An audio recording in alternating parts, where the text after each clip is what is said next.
Let's go to the main issue and talk about the game between Gateway and Abubakar Bukola Saraki, babes.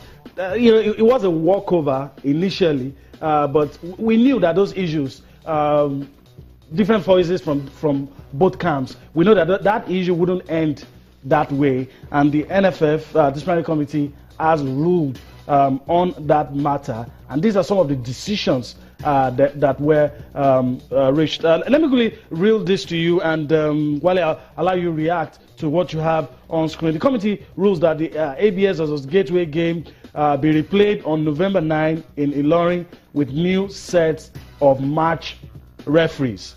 That's number one. The committee also directs that match should be played behind closed doors, and ABS should ensure that adequate, that's one of the issues, the adequate security is provided before, during, and after the match. Gateway FC had to pay a fine of 1 million naira to the Nigerian National League on or before Tuesday next week. And of course, the Ogun State Commissioner for Youth and Sports, Afolabi Afuakpe, has been warned to be of exemplary conduct henceforth. These are some of the decisions that have been reached. But Wale, let me get your thoughts. The issues divide opinion.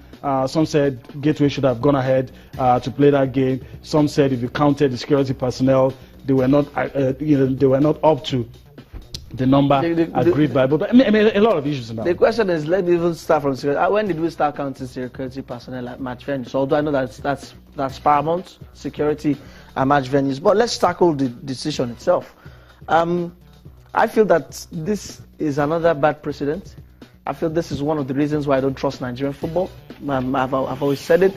Our inability to follow the rules to the latter is a big problem for us administratively. How on earth do you find Gateway 1 million naira and you still tell them to go and play the game again? So it's better you don't find them.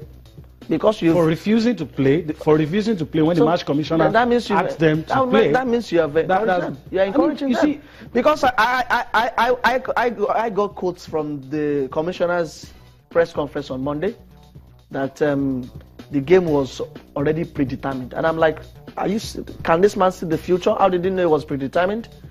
Your job or the team's job was to play the game, and according to eyewitnesses, I'm not relying on SA.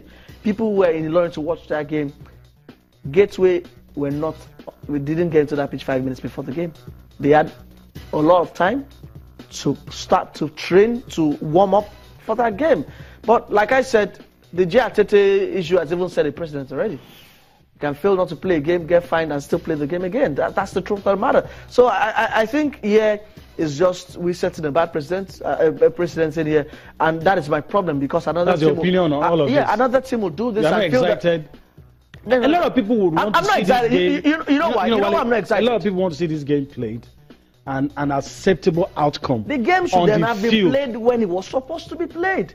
And you see, if you don't play a game, you know you forfeit 3 points and 3 goals. It's simple as ABC, not complicated like whoever's tactics, LVG or Jose Mourinho. But what I'm saying in here is that Gateway failed to play that game, and they should bear the brunt, not only financially in terms of fines, but also in terms of the 3 points and 3 goals.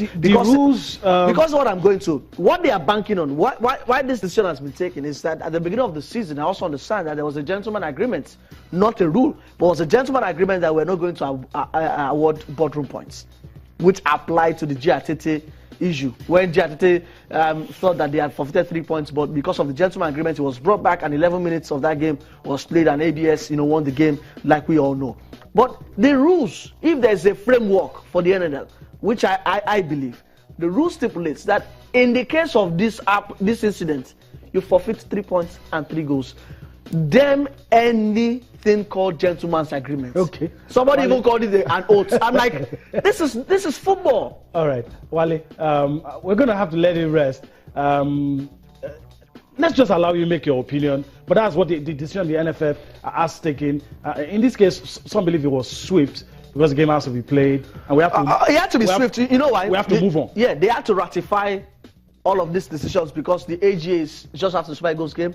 And all of this has to be ratified to know those who have officially gotten promotion to the Premier League. So I know that was why this was swift.